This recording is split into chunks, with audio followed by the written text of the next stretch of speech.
What is going on, everybody? It's your boy AJ, and we are back with another live. We are going to be talking about our top 5 A24 films, and I'm very excited to talk about this. I don't talk about A24 enough on the channel, so I have a very special guest with me today, LukePonto, in the building. What is going up? What's going on? What's going on, man? I am doing very good, AJ, and I am very happy to be here on the show. Yeah.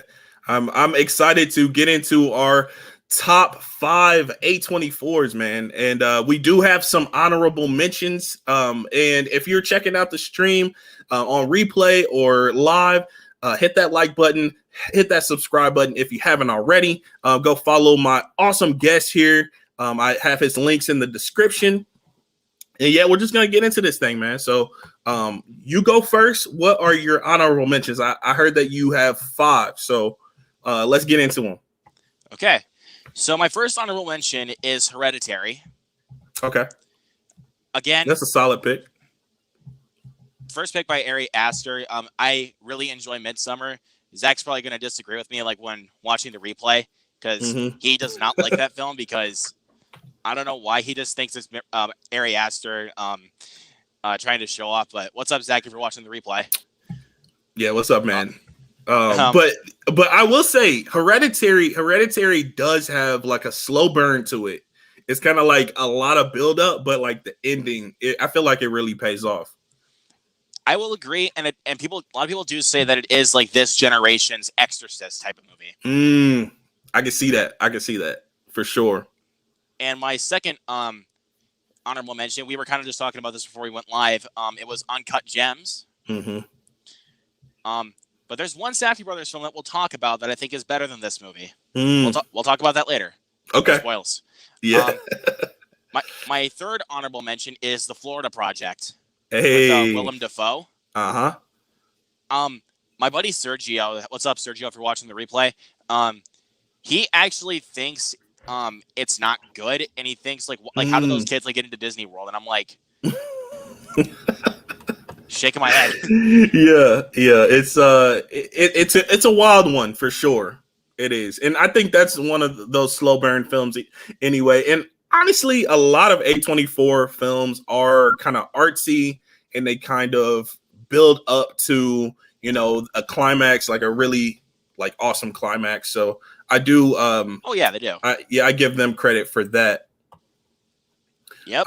But yeah, so go ahead with your next honorable mention, man. My next honorable mention is another.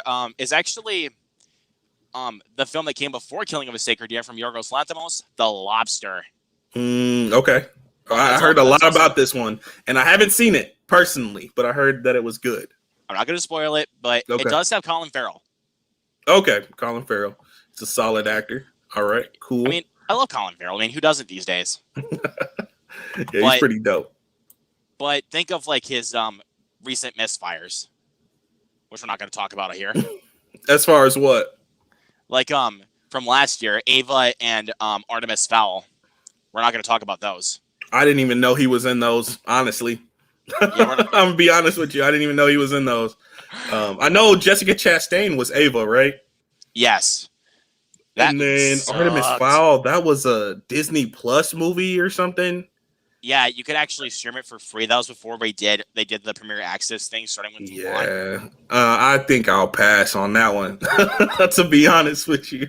You just save yourself some time. Yeah, so you got some folks in the chat.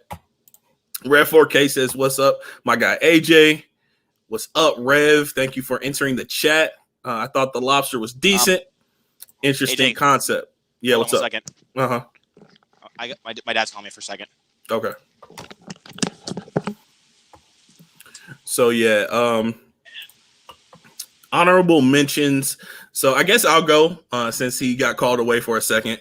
My honorable mentions are Waves. I just watched it last week, and I thought it was a pretty decent film. I thought it was interesting. It was kind of had like that teen drama type feel. Sorry about that, AJ. It's okay. I went ahead with some of my honorable mentions. But did you have one last one? Oh yeah, I did. Okay. This might come off as like a questionable one for some people, but it's actually Son of a Gun, starring Ewan McGregor and Brenton Thwaites. Okay. I don't even think I've heard of this one, to be This is honest directed with by you. the same guy that did Overlord, Julius Avery. Overlords. Okay. And that's a zombie film. Yep, Overlords. that's right. Okay. And so basically, Brenton Thwaites plays a guy that gets released from jail, and he has to work with Ewan McGregor's character, who is one of the most notorious gangsters. Okay. Okay. I think I might have heard of it now. I don't know. I didn't know the name of the film, but I think I kind of heard of it. All right. Yeah, it's a great movie, and I think you definitely should check it out. Like, even Okay. everybody on the replay. I'm gonna look into that for sure. So what do you got for honorable mentions there, AJ? Okay, so I started, but when you stepped away, I started and I said Waves was one of my honorable mentions. I enjoyed this film. I thought that it was a little bit lacking in some areas. There was some pacing issues a little bit towards the third act, but overall, I enjoyed it. It had like its like high school vibes and kind of had Euphoria vibes a little bit. And Euphoria is by A24 as well. I actually have not yet seen Waves, but I will give it a watch sometime soon. I just haven't seen it. Yeah, I thought it was some solid performances in the film. The direction was decent, and it was kind of broken up into two parts. And I enjoyed both parts, but one was a lot more intense than the other. I'm not going to get into spoilers and what happens, but things got a little bit more intense in one of the parts. Next honorable mention is The Witch. And I know that folks... that's right. I forgot about The Witch. I know some folks they really do not like The Witch, and it's a slow burn for sure. And like I said, with a lot of A24 films, I think they kind of have a slow burn, artsy feel at first, and then like it gets to this awesome climax. And I thought that it was creepy. I didn't really like find it scary, but I did find it like creepy, like really creepy vibes and things like that. And I don't know if you're into the Fear Street series right now on Netflix. I actually have not watched them yet. You haven't watched them? I'm going to wait till like around Halloween time to actually watch them, because I really feel like those would be the more appropriate time to watch them. Okay. So I'm not going to get into spoilers with those, but I do feel like the third part of Fear Street kind of gives The Witch vibes. Even though it hasn't released, we saw like previews of it, and it's kind of like a old-timey type of medieval feel to it. So yeah, I feel like The Witch is a solid honorable mention. And then my last honorable mention is Good Time. I really enjoy Good Time, but it's not quite on my top 5. Oh no, it's not quite in my top 5. Man, it had some things in it that I was just like, honorable mention is enough for it. But I figure, I guess it's in your top 5. We won't give away where it's ranked. I'm not going to tell you where it is. We're not going to say where it's ranked, but it is on my list. Okay, yeah. But I did enjoy Good Time a lot. So that is my last honorable mention. And now we're going to get into the ranking. I'm excited for this. Let's go. Let's get it. Your top 5. Your number 5. Okay, so my number 5 is actually one that recently came out, and that is Minari. Oh, really? Really? Yeah. Okay. Let us know why. Okay. Sorry about the camera thing. I'm using my phone to do this. By the way. You're good. You're good, man. So the thing is about Minari, like, it shows the struggles with a Korean family growing up in Arizona. I think it's the location of the movie. Is Arizona? I think it is. I'm not 100% sure. Somebody correct me down in the chat. I think it's. Is it California? Either is Arizona or Arkansas. I don't know for sure. I thought it was. Okay. I'm not sure. But somebody correct us down in the chat. But the thing about but another thing about Minari is that the performances, like, you can see yourself following these characters. It's great to follow them, especially Yoo Young-jeon, who got nominated for Best Supporting Actress this year, and she did a phenomenal job as the grandmother. And yeah, I agree. She did a good job. I mean, Alan S. Kim as David, like, he was fantastic. Like, possibly one of the best child performances to date. But But the main guy we need to think about here is Steven Yeun. Steven Yeun is. I think he did a solid job in the film, but I kind of sit in an opposite position with this film. No disrespect, I respect your ranking, but I did not love Minari as much as I wanted to. I think I had a little bit too much stock in the film, too much anticipation or something, because I didn't see it when it released. I think it was like a few months after it was close to the release date on Blu-ray where I saw it. And it was just so much hype for the film, so much hype. And I kind of was let down because I found it to be a little slow pace with not much payoff in the end. But I respect everybody who does enjoy the film. And it got Oscar buzz. We got some Oscar wins from it. So I respect that. Yeah, definitely. But honestly, the real thing about the film is the film's subject matter that honestly kind of broke me inside. Like, especially that scene, like when the barn starts burning down. Yeah. I bawled my eyes out watching that scene. I'm not gonna lie, I bawled my eyes out. Like, yeah, man. It was an emotional scene. Definitely, yeah. And it definitely deserved all those Oscar nominations. But where was its best cinematography nomination? The cinematography looked amazing. Like, yeah, I would say you could take out Mank and put in Minari. Man, okay, we can get into the Oscars and everything. We're gonna move on. So my number 5 is Uncut Gems. There it is. Yeah. Number 5. It didn't quite. I mean, it's right there on the cusp. I had both Safdie films like kind of interchanging with that number 5, but I will say that Uncut Gems is probably superior to Good Time, in my opinion. It just kind of was a stronger plot, in my opinion, and it kept me more engaged, I think. And yeah, so Adam Sandler, solid performance, very solid performance, like pretty much like I never seen him before, and I got to give him his props there. Where was his Oscar nomination for that one? Like, I know. Seriously. I know. He got snubbed, man. Yeah, like, the thing about Uncut Gems is that it kind of makes me uncomfortable because like you hear all these people talking like over each other, which is something that the Safdie brothers are good at. That's what they lean into that heavily. Yeah. So basically what this movie is basically watching Stress for 2 hours. That's true. And I feel like that kind of was the same thing with Good Time as well. Good Time had a lot of elements like that too. Yeah. You're kind of like on the edge of your seat. You're kind of like irritated a little bit, but you couldn't really keep your eyes off the screen, you know? Yeah. But the thing is about the movie is that Adam Sandler's character is more of a screw up than Robert Pattinson's character in Good Time.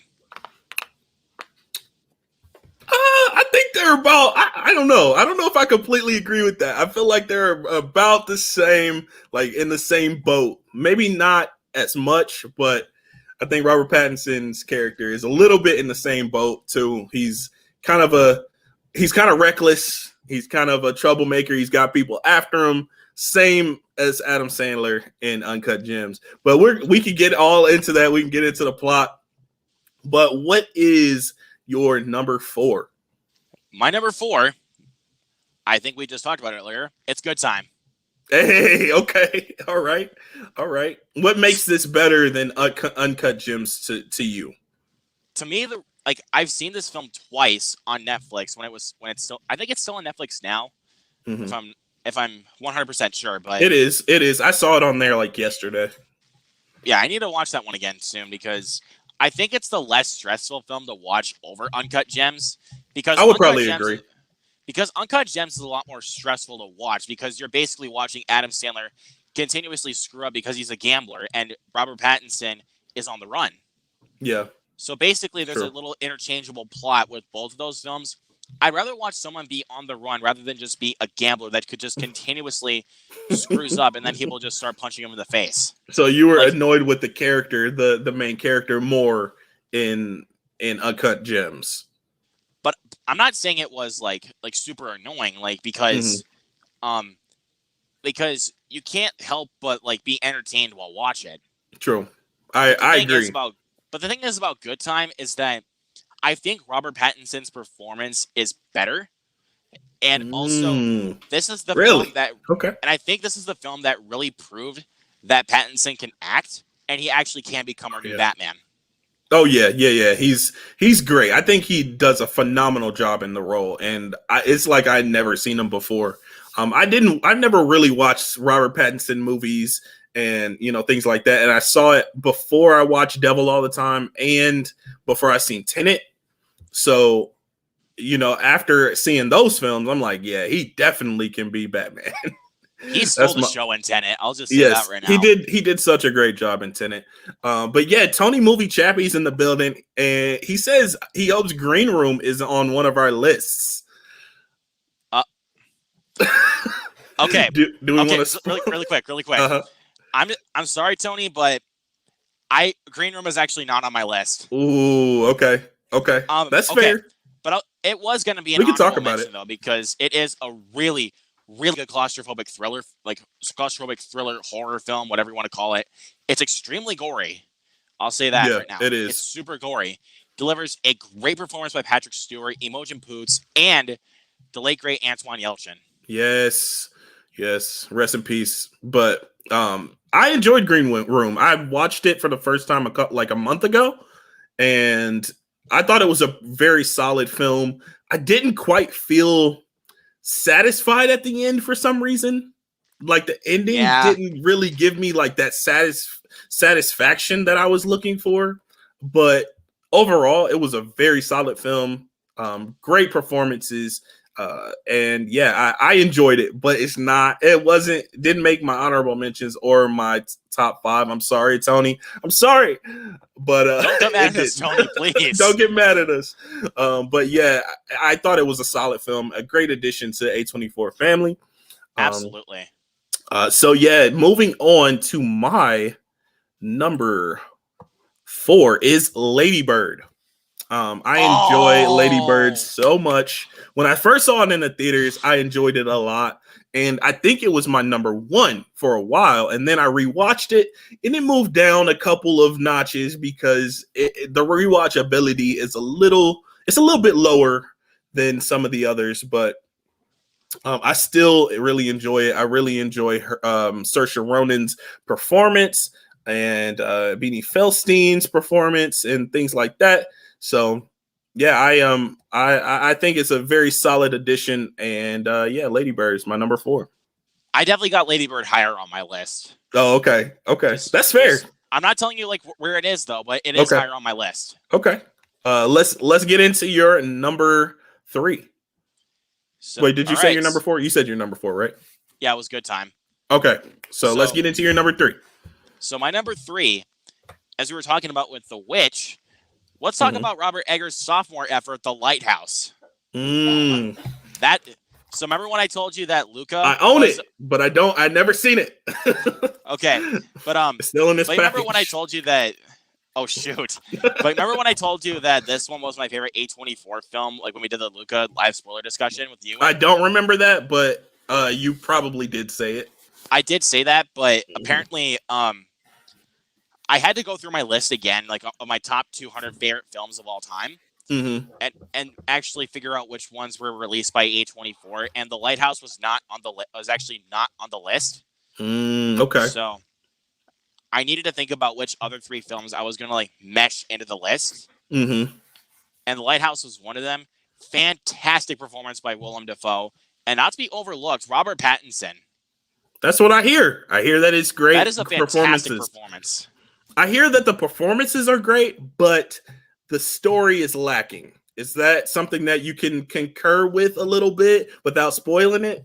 Or yeah, but like but it's just it's a film that you watch because but the thing is about the film, it's shot with actual lenses during for the film's time period. That's interesting.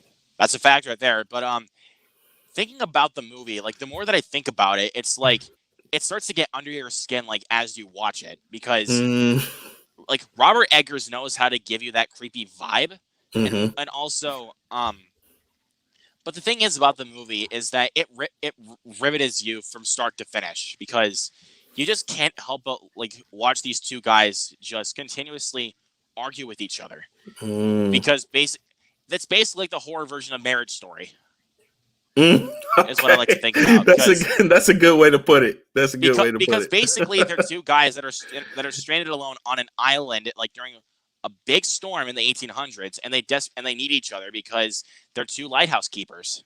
Gotcha. Okay. So yeah, that's my biggest comparison. I really like to think of with Lighthouse is Marriage Story. Okay. Because it has kind of a similar concept, but with Marriage Story, Scarlett Johansson and Adam Driver are going through a divorce. Yeah. Marriage Story wasn't my favorite, but we're gonna get in. We're not gonna get into that, and we're gonna move on to my number 3. It is Midsommar. Yeah. I really enjoyed it, and I think it's Ari Aster kind of playing around with the horror genre a little bit, making it a little different than what we see all the time, because usually things are done in the dark. This one is done in the daylight, in the bright sun, and I think it's terrifying. I personally didn't get scared of it, but it was just like the idea is like really terrifying, and I think he pulls it off. Even though there are those long shots, they're kind of pretentious shots, whatever you want to call it. I think he does it well in this one. Hereditary, not quite my favorite, but Midsommar, he did it well. And Florence Pugh, come on, yes. come on now. And I gotta say one thing about that. You gotta like that bear suit scene in Midsommar. That cannot be overlooked because that is one of the scariest scenes of the whole movie. It's like when you think about it, like when you see it on screen, you might not be technically scared, but like when you think about the concept, it's creepy, man. It really is. It really Once again, is. I'm gonna point out Zach here for a second because he thinks that the bear suit things that they did with the Wicker Man is better than Midsommar. People compare Wicker Man to Midsommar because it is kind of a similar concept, yes. But I enjoy Midsommar even more than Wicker Man. Even though Midsommar was the first film that I saw before Wicker Man. I don't know. Maybe who even likes Wicker Man? I think it has a following, man. I think it has a following. A cult following though, but it's not a good movie. Ooh, you might step on some toes with that one. No, a lot of people say it's one of the best bad movies like of all time. Okay. So, okay, that's fair. So, by the way, what's up, Ken? Ken in the building. He says his top A24 are number 1, Ex Machina, number 2, The Witch, number 3, Moonlight. Okay, that's fair. That's a fair assessment. I'm probably going to disappoint Ken for this, but none of those are on my list. Did we talk about Moonlight on the stream? I don't think we talked about Moonlight on the stream, but we did off the stream. We talked about it off stream. Moonlight, I liked it. I felt like something was missing, though. I enjoyed the way that it was broken up into parts. I love that type of storytelling, but something about the film I felt like it was missing. Like and the ending was kind of just there. It wasn't as satisfying for me. But like pretty much all A24 films are pretty solid. I can't think of really any A24 films that I just hated. And I think the closest one to that, honestly, is Zola.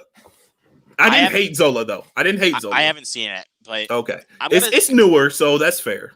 You haven't seen it, but the thing about Moonlight is that it's a really depressing film about a guy growing up in a harsh urban neighborhood, and plus that's the kind of neighborhood that no one really wants to grow up in. Mm-hmm. And really thinking about Moonlight, it's kind of terrifying to me because of like how the film presents its subject. Mm-hmm. Yeah, I get that. I mean, especially like what happens with this guy's life. Yeah. I mean, it is a drama, so I understand that things are kind of negative towards the beginning and throughout his life and through the film. But I don't know, something felt like it was missing a little bit for me.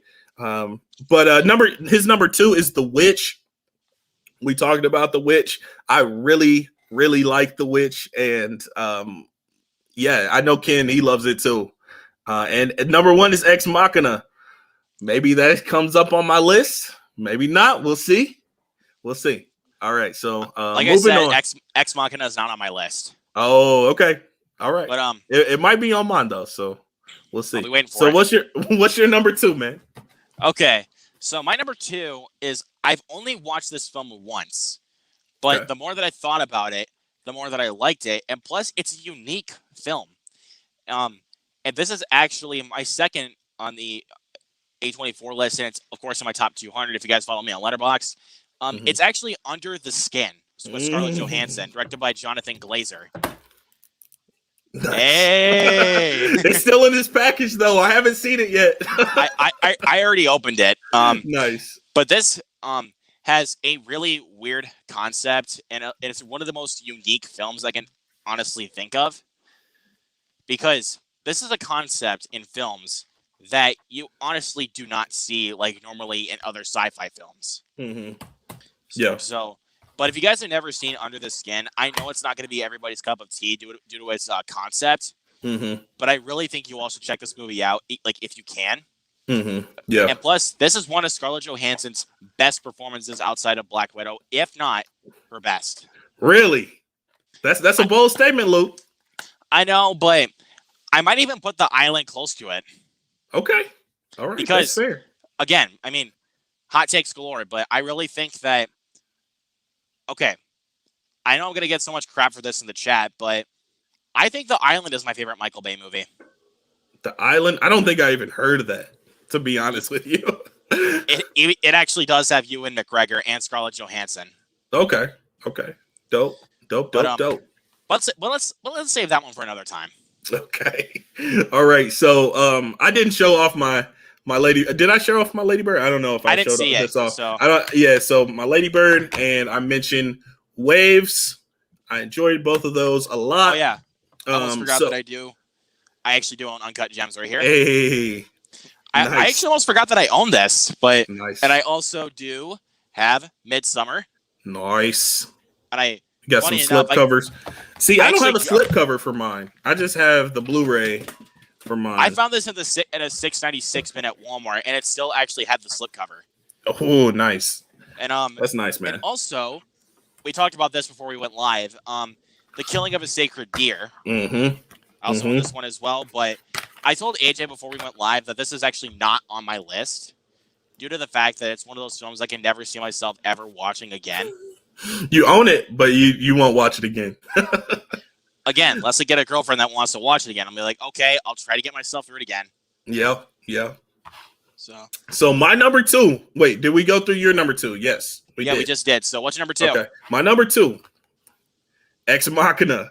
There it is. I know Ken is probably a proud guy for me, proud friend. And yeah, I really enjoy Ex Machina. It's like a sci-fi spectacle, and I've been trying to get my wife to watch it, but I don't know, man. I just really enjoy this one. The CGI, and it got an Oscar. It got an Oscar for best visual effects. So there you go, right there. Yeah, I really do like Ex Machina, but it really was not good enough to honestly make my list. You didn't care for the story? Is that what it is? No, I don't really have any complaints with it. It's just some of the story plot elements that I think could have been a little bit tweaked a little bit. Kind of elevated the film.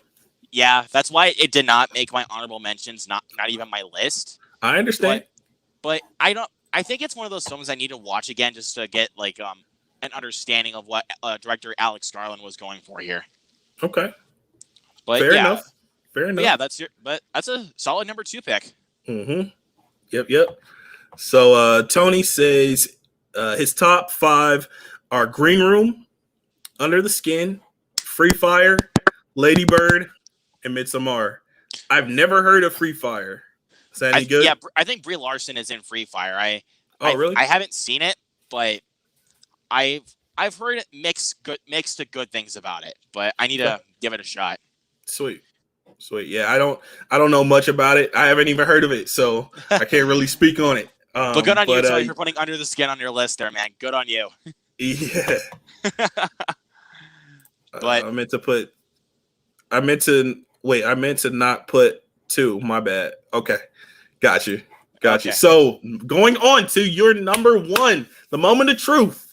What is your number 1, man? So my number 1 is a film we've already talked about. Okay. It's Ladybird. Hey.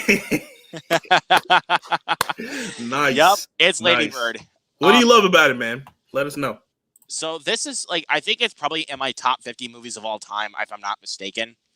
When I first watched this film, this was definitely in my top 4 because it was such a compelling story talking about a mother and daughter relationship, why they make each other's lives very hard.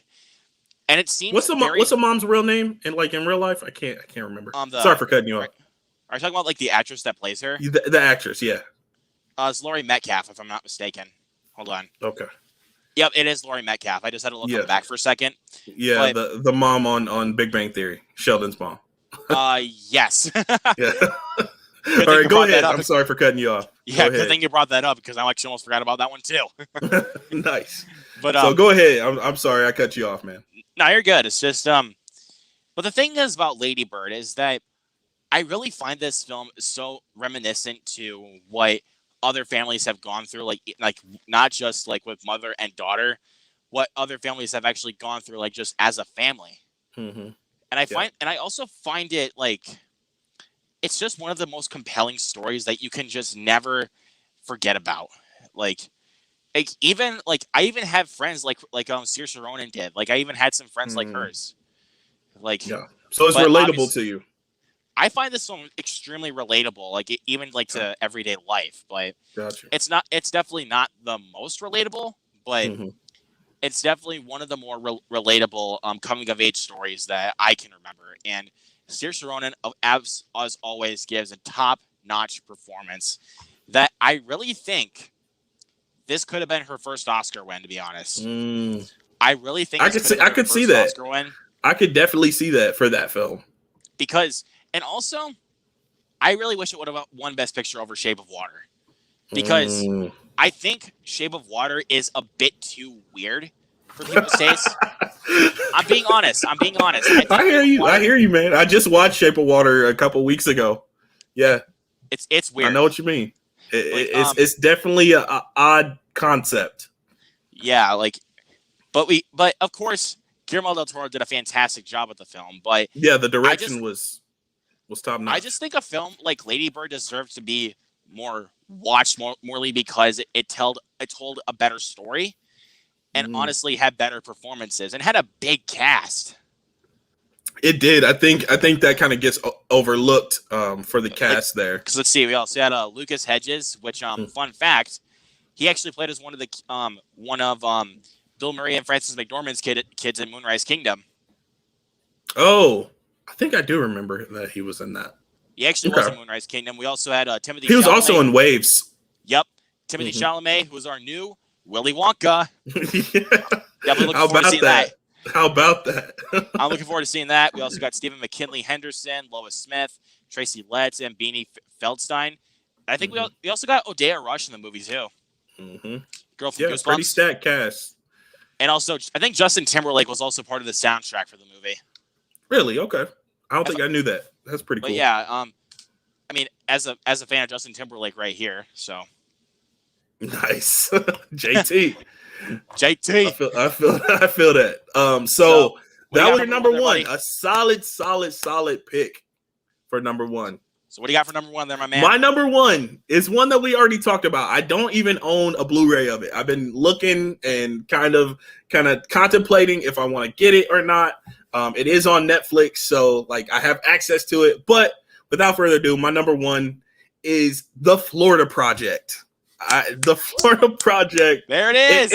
It hit me in a way when I watched it for the first time. It hit me in a way where I was just like so captivated by the story and by this life.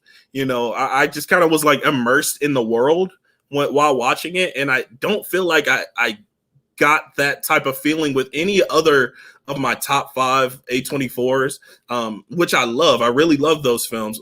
The top 4, and this is my number 1. But yeah, I got so captivated in that world, and I seen it once, and it went straight to the top. Now, if I seen it again, I might change it, but I don't know. I'm kind of nervous to watch it again because it is my number 1. But yeah, I really, really, really loved the Florida Project, and I do need to watch it again just to solidify my thoughts and to just enjoy the film again. And it does have a really tough subject matter to actually watch, but it does. Not a lot of people give it credit where it's due for how well shot it is from Sean Baker. It is. It's so well shot, and the performances are great. William Dafoe. Yes, and, I don't even remember the name of the lady that is basically the main character, but she did a great job as well. But yeah, so that is my number 1, and that is our top 5 A24 films. And thank you, Luke, for coming on and talking to me about these films. I love A24 films and just the overall aesthetic and authenticity that is A24. I just think they're great movies. I really haven't seen one that I hate, like I said. So I plan on doing more A24 content on the channel. And Luke, do you have any closing thoughts or statements that you'd like to, or questions that you'd like to say? Well, this was a very, very fun list. I knew this was going to be a very different number 1. Yes. But yes. But I don't know. I really wanted to think about what was going to be on my list, like after Under the Skin and Ladybird. Mm-hmm. But yeah, this was a ton of fun. I really think we should do stuff like this more often, just to get people to like watch these types of movies that no one really talks about these days. Yeah. But are you excited for The Green Knight? That's one question I had for you. I am pretty excited though. I just don't know when I will watch it though, since because we have Jungle Cruise coming out the exact same day. True. And also we have 30. This week we have Space Jam: A New Legacy, Escape Room: Tournament of Champions. Next week we have Snake Eyes and Old. It's a packed month for movies. It really is.